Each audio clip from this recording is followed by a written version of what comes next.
In 1978, I got my first superhero action figure. It was this Incredible Hulk, looks kind of rubbery. I always remembered it being really big because my hand was probably this big, and it looks like he was shot in the head. The TV show was on at the time with Lou Ferrigno and Bill Bixby, and I loved the show. We were getting a Hulk magazine, so there was my first one. But in 1984, the Secret Wars action figure line started coming out. I got Spider-Man. This is, I think, the coolest looking Spider-Man action figure ever.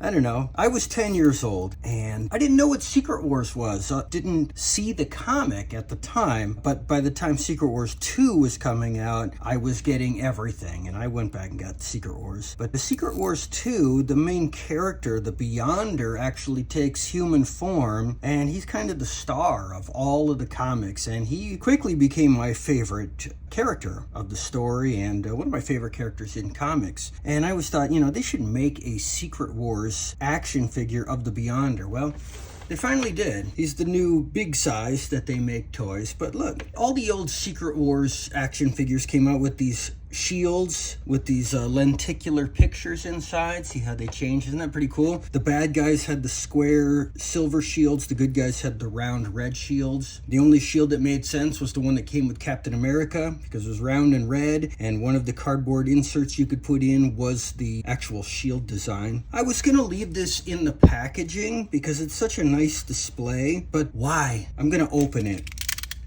and I'm gonna tell you a little story.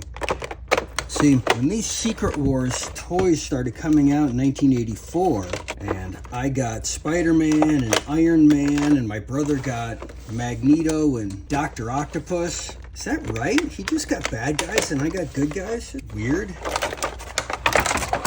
Anyways, we loved them, and I asked my dad, what kind of superhero action figures did you get as a kid? What's this thing? Who cares?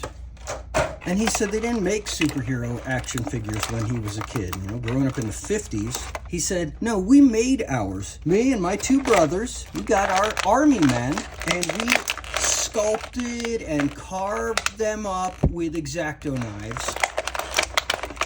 And then we painted them with the paints that we had for our model kits, our model cars and stuff. And we made the entire Justice League. If you had an army man doing the army crawl, you cut that rifle out of his hand, you carve his helmet into some hair, you put a piece of cloth on his back, and you paint it. It's Superman flying through the air. He made the whole Justice League. Then he took shoeboxes, construction paper, and what have you, and he made Wayne Manor and put another shoebox underneath it, made that the Batcave, cut a hole between the two, put a drinking straw through it. That was his bat pole to slide down into the Batcave. When he told me how he made his own action figures through sculpting and painting and creating play sets, I thought, oh my gosh, he had the greatest toys on the face of the earth and more fun than anyone that had ever lived. And for a little bit there, I actually regretted that toys existed in my day and age of all the things I wanted. And I kind of wished that I had to make my own. I never did make my own, I don't think. You know what? I kind of did. In the mid-90s, I got into sculpting, and I sculpted basically action figures, well, statues. Staction figures, right? Look, this is pretty cool. I kind of wish he looked just like David Hasselhoff, but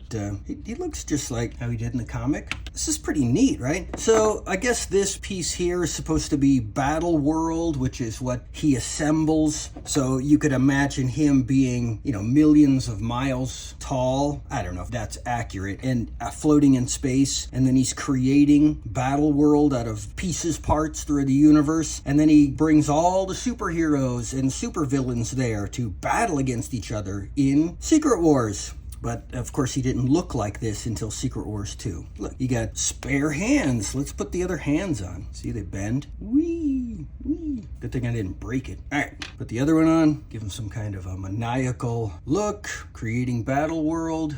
I don't really care for this thing here. But I guess if you're going to give him something, this is as good as anything to give him. I don't know what I'd give him. Probably nothing. I'd be fine with this. But the shield is a nice touch because it is Secret Wars. So there we go. It's not as cool as if I made him with an X-Acto knife and paint, but probably looks a lot better than anything I could come up with. See ya!